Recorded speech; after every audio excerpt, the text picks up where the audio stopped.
In a previous video about the Clockwork micro console, I speculated that you might be able to hook up some internal USB, and indeed it looks like you can because of this little area. So this schematic is the schematic about that 4G expansion port that I don't have, but we do have an empty PCB, and that's because the empty PCB is required to put the pass-through for the speakers that's internal. In fact, that's these little guys here. I can show you how they represent them. So you can see this is that little mini PCI connector, and the speakers just go through to these contacts. And that's all you get in the basic one. But if you look here, there is something very interesting, and I'm going to find a pointing device, a BIC. I'm going to find my BIC, and you can see here, just about, if you squint, and it is quite hard to read even in person, that you do have two sets of USB positive and minuses coming in here, and then you've got your 3v3 power supply here, you've got your 5 volts here, and you've got your ground. So between this and these here, you actually have enough to hook up USB, because you've got your 5 volts, 0 volts, and then your comms pins.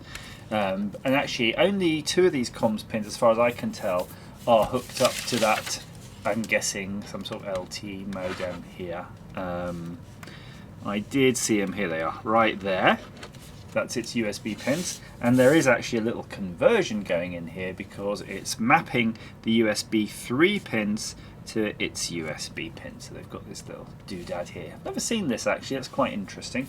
So that being said, it means if we get into this, we should be able to see if those pins, or where those pins are on the PCB, and see if there's a potential for hooking them up. And I suspect the potential is very high, because clearly that's what they were doing. So I'm just undoing those 4 connections. Now, I feel that maybe we have to take this bit of metal off, because that's going to hold everything together, but let's see if we can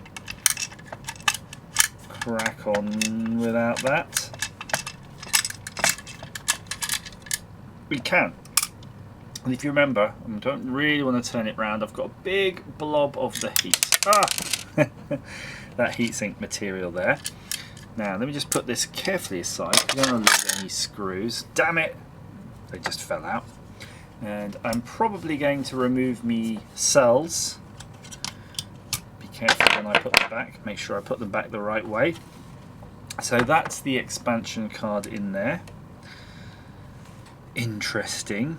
And they do have the pin numbers. The pins are numbered here too. So looking at this, it's suggesting that pins 5 and 7 here. So 1, 2, 3, 4, 5, 6, 7 are those USB. And actually we know they're mapped to some of these pins here, so we can decide what's easier for us to tap into directly here, which I think is probably a bit of a challenge, whereas these bigger pins here will be a lot easier. And there could be just some opportunities here. Noticed you've got this UART here, and you've got this power supply here. You might be able to tap out some other bits. I'm just having a little browse on this part here. So there are your speakers, and then they've got these things called CAM. DP3, DN3, DP2, DN2, so I don't know what all these CAM1 things are. And then just a whole mess of GPIOs here that are mapped. And they might just be mapping those all over the shop here. I've been probing and checking with the SIM7600 series diagram, which is a bit easier to see. But as I zoom in here, I can confirm counting from top to bottom here is the same as from right to left here, so this chip is mounted that way. And if I zoom in, you'll see 4 dots. And those 4 dots represent pins 10, 11, 12 and 13. So that's ground, that's VBus, that's your 5 volts. That one there is going to be your negative USB pin, and that one there is your positive USB pin. So if you actually just hook those up directly, you will get a USB port. I undoubtedly know that's going to work. I'm so sure of it. I will be doing that. Now if you wanted to bring in the other USB 4 port, it doesn't appear to come through anywhere, although I have to admit I haven't studied it in that detail, but I did do a quick file search in this PDF and I could not see it coming. Those other couple of pins will just be there. So you could actually just get 2 USB ports by a combination of these 2 sets of pins. So to test this though, we will need to find a suitable USB receptacle and I have a suitable USB device too that I'd love to have on this, which is of course this GPS receiver, which is like that. The only problem with this of course is that block is the antenna too, so it would kind of have to live on the outside. However, I do think it would be fun to just hook it up in a way so we can actually test it. Now it is really feasible, if I really just wanted to, is to desolder this USB port and actually just put wires straight onto here. That would be the simplest way. I actually took the card out to see if there was any interesting things on the other side or ways to mount to it. Nothing particularly jumped out. However, I thought while it's out, let's tin those so we don't forget them. Oh yeah. Now they can't be lost. What? No, not that one. I tinned too many. I found this, well it wasn't actually this, it was a big adapter that had a USB socket. It was part of a power adapter so that you could power USB devices, so basically like a charger. So what I did is I bench sanded off all of the overmolding material. You can see that's the 2 pins where I'd have originally got power, but I have exposed these 4 pads here. So I'm hoping if we can tin those, basically we can just reuse this socket. I've got so distracted, but I will share what I've been doing. I removed that little daughter board because there tends to be gubbins on that, so we now just have this port. And this is that GPS receiver, and it's really exciting that I'm almost sure it'll work, but I haven't tested it yet because I dismantled my new NE SDR Smart, and oh, it's so tantalizingly close to being able to fit in here. The only issue really is things like this that stick out. There is a bunch of heat sink paste gubbins that are great. You can just splodge it straight down to there, but I'm just playing with it and trying to just cajole it to sitting inside the case at different angles, and it actually is at that orientation. It really actually is fitting in there, which in itself is pretty exciting if we can actually figure out the USB bit. And I'm very curious on if it's feasible to mount the RF out on here, because boy, if you can get a clear line where you can drill a hole here in the case so you can just pop it out the top, what a fantastic little gadget it'll be. So I'm really resolved to now testing that USB out. Now this is where the old man ready readers start to prove their worth. Yes, alas, I can no longer stare at such things without artificial eye aids.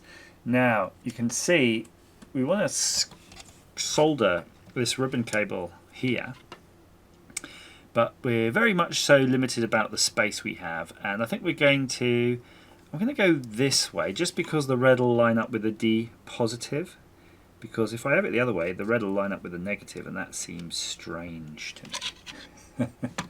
So that's the first pin on, but the orientation of this is not really going to lend itself.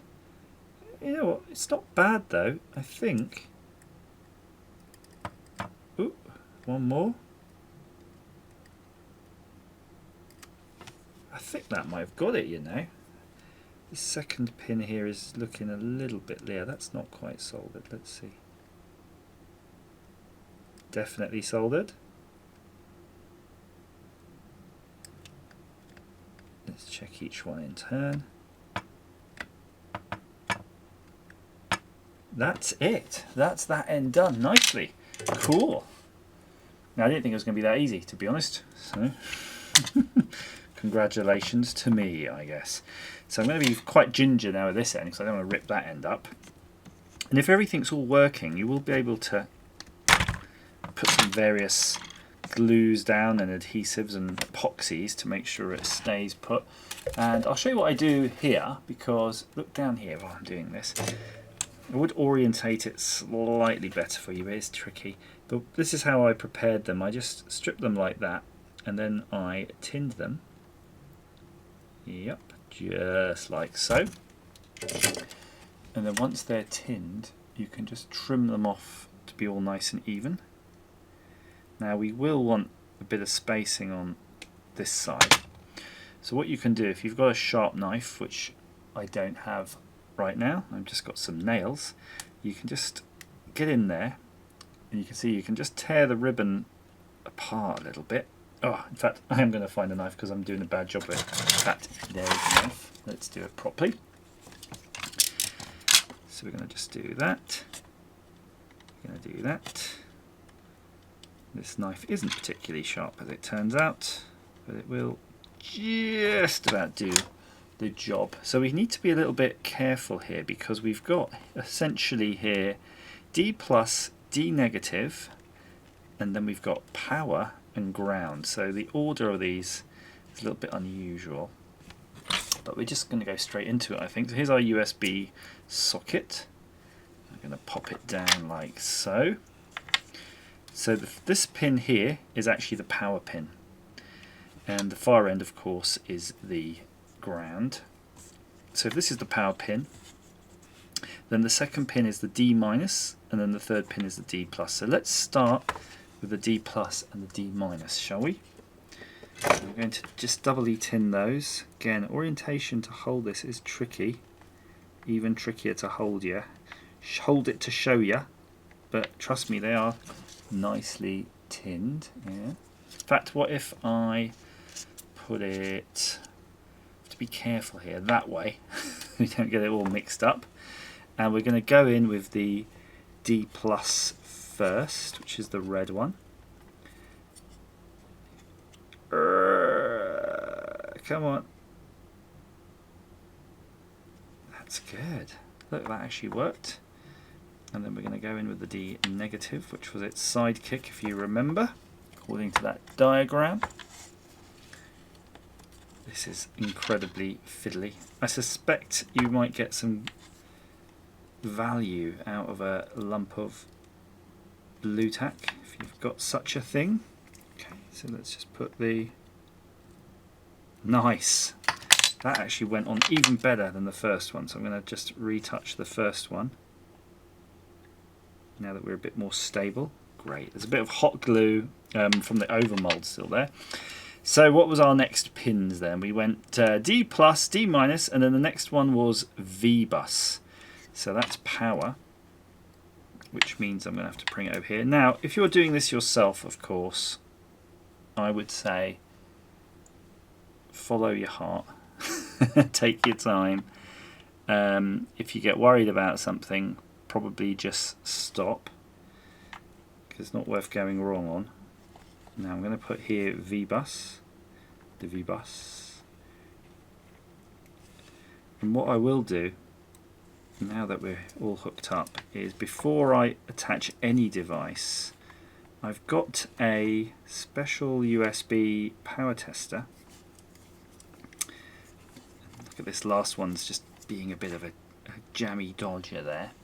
I've got a USB power tester that I'm more than willing to sacrifice because I feel it's a testing device.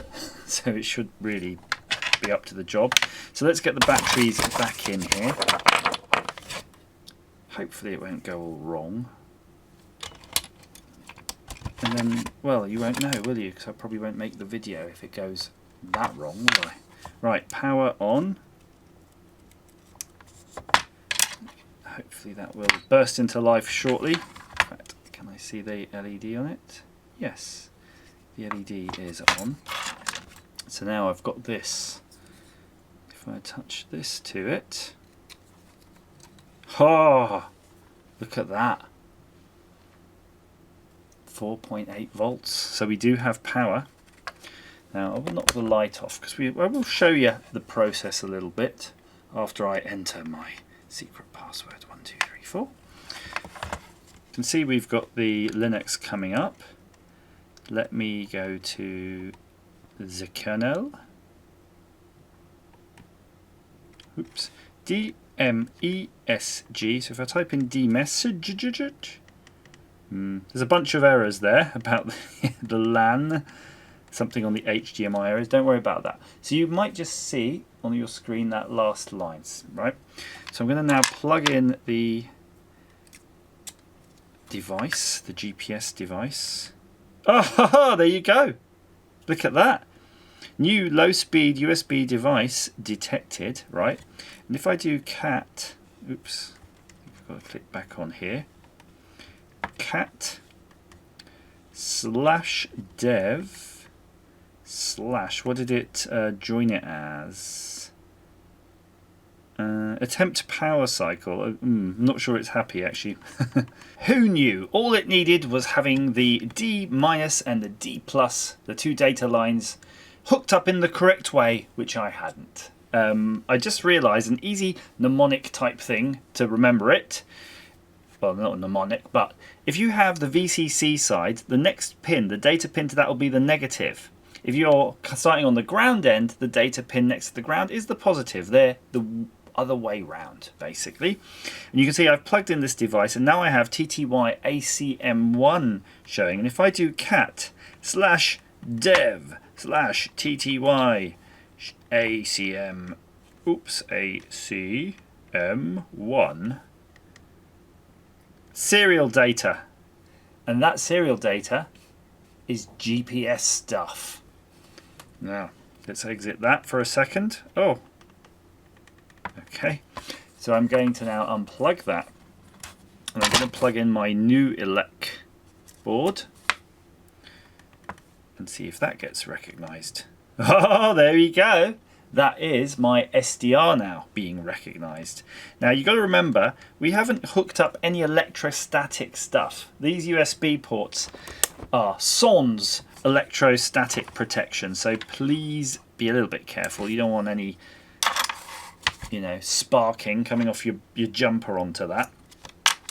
So the question is, the next stages. We've kind of done the job now. I'm finished, really. I do know that if I put this in the case, it's not going to work. So it's a pointless endeavor, really, to try to mount the GPS internally as is. So as this device will happily work outside, I can plug it into this external USB port, I can have GPS on the go right now, so it's less of a concern. However, I do think this software-defined radio is where it's at, and I'd quite like to scratch my head and do some thinky for a moment, see if it's feasible. I've got a cunning plan, and it's going to be very difficult to execute. With a bit of cajoling, I managed to get that connector off, and I want to use this particular one versus one that you'd have on a cable like this. It's because, although it doesn't have the nice nut on the back end, check this out. If you line it up correctly, it will actually fit already within the space left by this PCB. So if you have this mounted in the case, like this, and then you can carefully mark the centers for that. In fact, I'm going to have a look in the box for this, because do you remember these actually did come with a headphone hole here. If you've got the other plate, you might just be able to widen that up and pop that in. And will you look at that, I just reamed it out ever so slightly. Now you have to be careful because you don't really have much meat on this to play with. So I'm just going to take the original uncut, unholed panel, and I'm just going to have a quick test just to make sure that it will still slide in a sensible way. Yes, it will. Now remember, this will expect to have a nut and all the various other fixings on here, which may or may not fit. So the reason I'm saying be a bit ginger with it, if we can turn it, this is a piece of aluminium, and if we can turn this, it will tap into that. So basically it's going to cut its own thread. So even if we don't have enough room to fit our nut to hold that in, there's a good chance it'll hold itself in. Oh!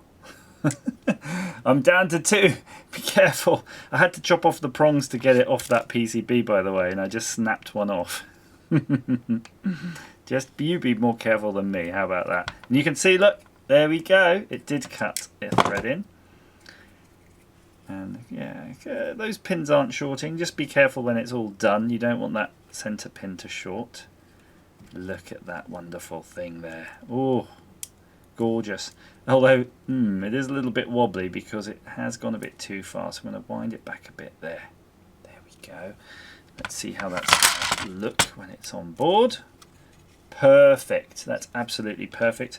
And maybe, oh, I think we will get away with fitting the mounting hardware. So that's actually okay too. So it's not going to foul. If I can get that started. Oh yeah, let's just assume it's going to be okay. And now let's just check if that PCB is going to foul when it's in here.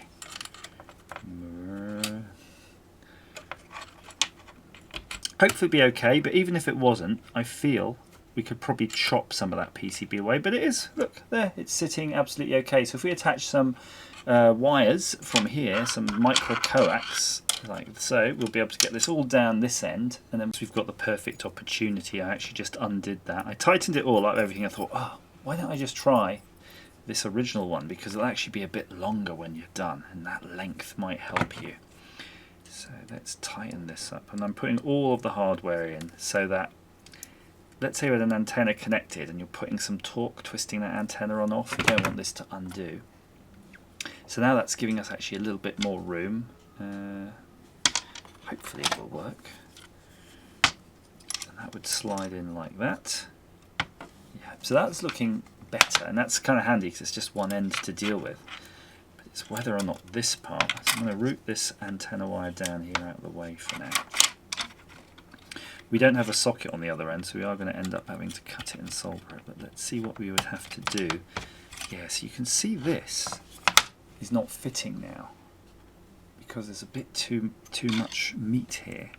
That did take a nanosecond with my rotary tool. Now, again, I'm going to keep that wire routed underneath. I think that's okay. Just going to pop that PCB in. Oh, it looks as if it was made for it. Of course it does. So this little guy, this screwdriver, has way too much torque for this kind of job, so I'm holding it very loosely so that when it torques up, it spins in my hand. Right. So that's how that looks.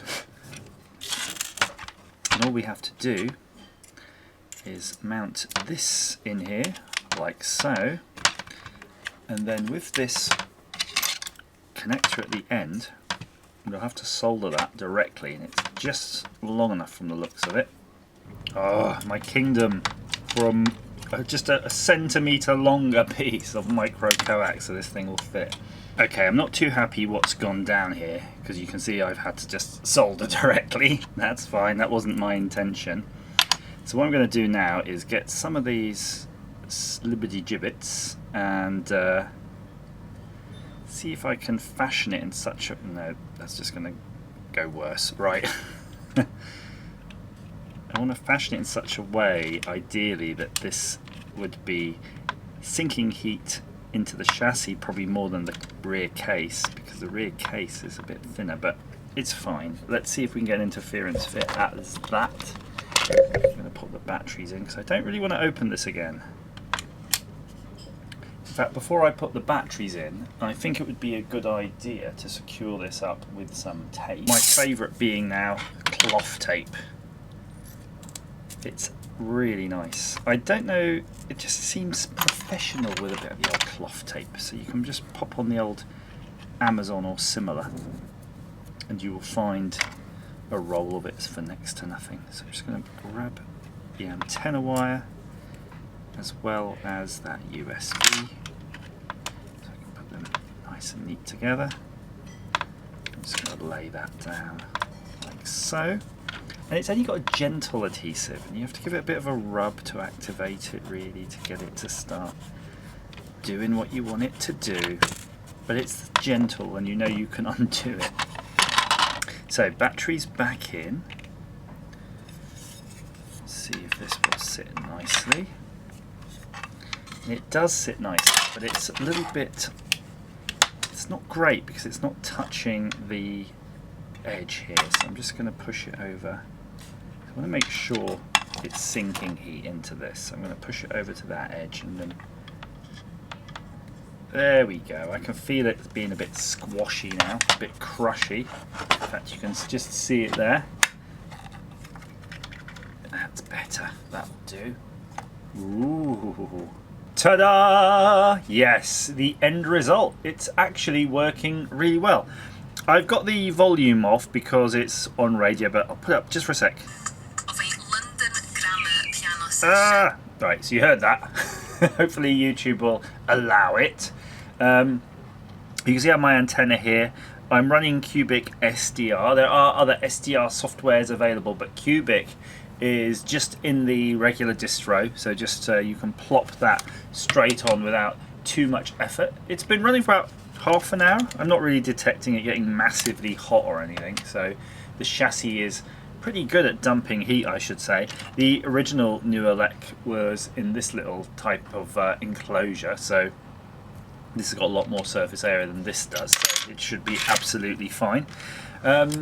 So far, so good. It just actually ran flawlessly. As soon as I loaded up the software, it actually saw the device and just works. So, it's a very strange video because we were just really starting out trying to add USB to this. And in the end, we've basically created a super amazing SDR platform, a portable SDR platform. I'm not sure really on the limitations right now because we've not really tested it. We'll just have a little play now, just removing the antenna, and you can see with the antenna removed, it has gone to pot. So yeah, that's all working. That just shows that that antenna path actually does connect through. You probably can install some quite good software like the ADSB software. So if you're into the plane spotting with the ADSB, you could take this out and about with you and just look for the... Hello, it's only me from the future. I've been using this for best part of a week or so, I reckon. Absolutely still loving it. It's still stonking. Works really well.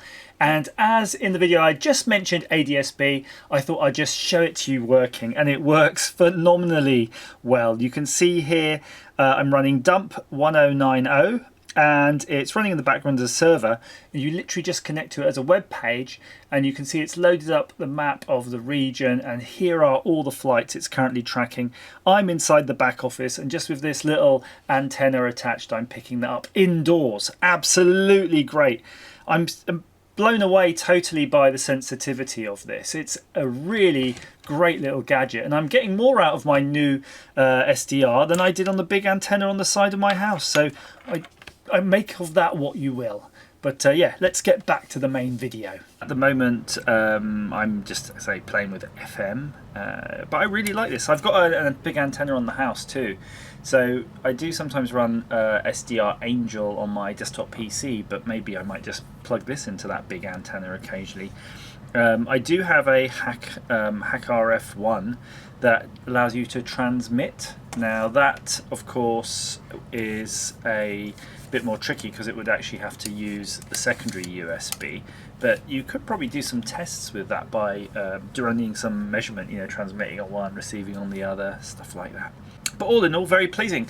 Comment down below, of course, if you are considering doing this type of project yourself. I think that I would really like to hear about it. On the Discord there is an SDR channel, and I think, you know, we do occasionally post in there. SDR projects are probably a little bit fewer and further between though than most of these things. Look at me tidying my desk. Gosh.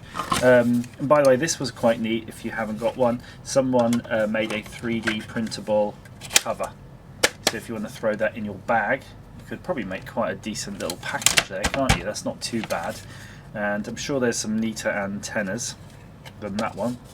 This, of course, is an 868 tuned antenna for mesh stuff, the LoRa, but it seems to work okay on FM. So, hopefully that's been of some use to you. Please comment down, share, like, subscribe, ring the bell, whatever you want to do. Thank you so much. As ever, thank you for watching.